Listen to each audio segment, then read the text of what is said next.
মাছমৰীয়াসকলে এতিয়া বিপাঙত পৰিছে কাৰণ এপ্ৰিলৰ পৰা 15 জুলাইলৈকে তেওঁলোকে নদীত নেট চলিত জাল বা আৰু সৰু সৰু মাছ মৰাৰ কাৰণে যিবোৰ জাল পাতা নিষিদ্ধ কৰিছে বঙাইগাঁও মীন বিভাগে আৰু তাৰ ফলত এতিয়া বিপাঙত পৰিছে এই মাছমৰীয়া লোকসকল।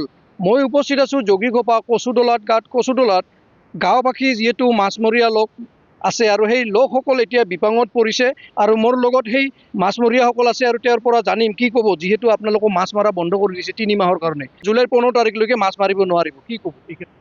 এই ক্ষেত্ৰত আমি চৰকাৰৰ কাৰণত চৰকাৰে কি আবেদন কৰে সেইকাৰণে আমি তাক মানে হেৰি কৰিছোঁ যে চৰকাৰে আমাক কিবা খানি মানে অনুদান যদি দিয়ে এককালীন এটা কিবা দিব লাগিব। 3 মাহ কৰি আমাৰ হাল আবাদ চব মানে বন্ধ, জাল আবাদে আমাৰ হাল আবাদ সেইখিনি যদি আমাৰ বন্ধ থাকে আমি কি খাই বাচিম? চৰকাৰেতো কিবা এটা মানে এটা হেৰি ল'ব লাগিব, মানি ল'ব লাগিব না। চৰকাৰৰ কথা আমি যদি মানিছোঁ আমাৰ কথাটো মানিব লাগিব।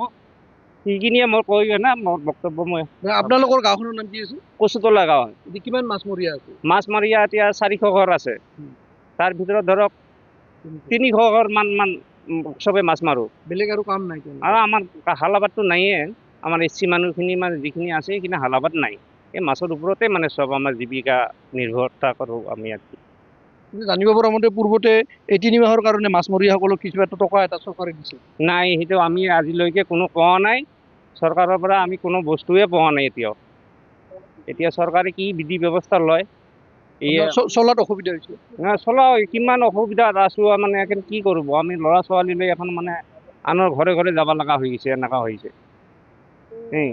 আমি একদম নিৰুপায় হৈ গৈছোঁ। এতিয়া চৰকাৰেতো মানে কোনো আমি আজিলৈকে কোনো বস্তু নাপালোঁ বা এটা হেৰিও নাপালোঁ। কিবা টকা এটা বেৰা দিয়া কথা সেইখিনিও আমি নাপাওঁ। আজিলৈকে পোৱা নাই। চৰকাৰে আমাৰ ওপৰত কোনো গুৰুত্ব নাই। এনে মানে পুলিচক দি আমাকে হাৰাশাস্তিয়ে দি আছে। আমি জাল পাতা বন্ধ, আমাৰ ল'ৰা ছোৱালী কিমান কষ্ট পাই আছে। আজি ল'ৰা ছোৱালী এটা স্কুলত যাব, তাক এটা টকা দিব নোৱাৰোঁ।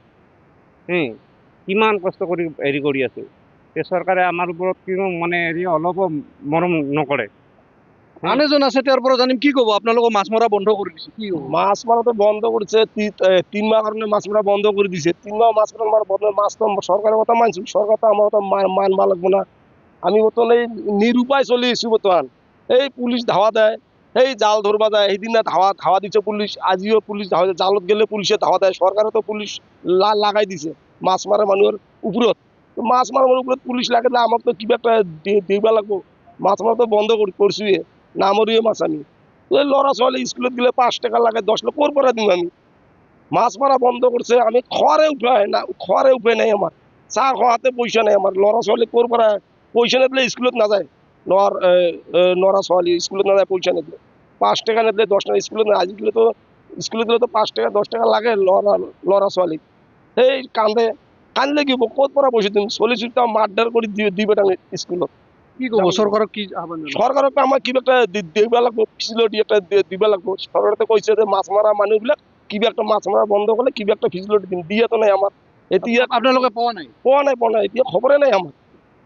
সরকারে আমার ওপর এতিয়া যদি অত্যাচার করে, আমি তো সরকারের কথা মানুষ, আমাকে দিবা লাগবো, কিবা কিছু একটা দিবা লাগবো, ব্যবস্থা করবো লাগবো। মাছ মানে এই 300-400 মানুষ মাছের উপরে আমি নির্ভর। তো মাছ মারা বন্ধ করে কি করি খাম আমি, কি করে চলিম? আমি তো কামলা হাজিরা দিবা নাপাওঁ। এখন যে কাশি লৈ ধান কাটিম সেইটা তো নোৱাৰো আমি পাচন নিৰ্ভৰ নোৱাৰো। কি কৰি খাওঁ? এই মাছেৰ উপৰ নিৰ্ভৰ আমাৰ।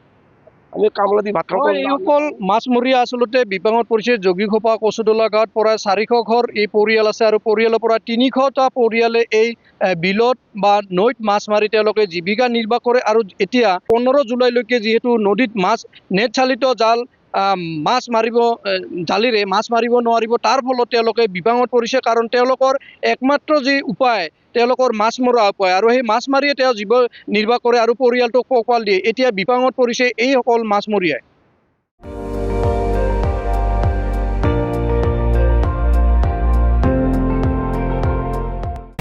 আপুনি চাই আছে ND24, সৰ্বশ্ৰেষ্ঠ নহয় সৰ্বোত্তমৰ দৌৰ।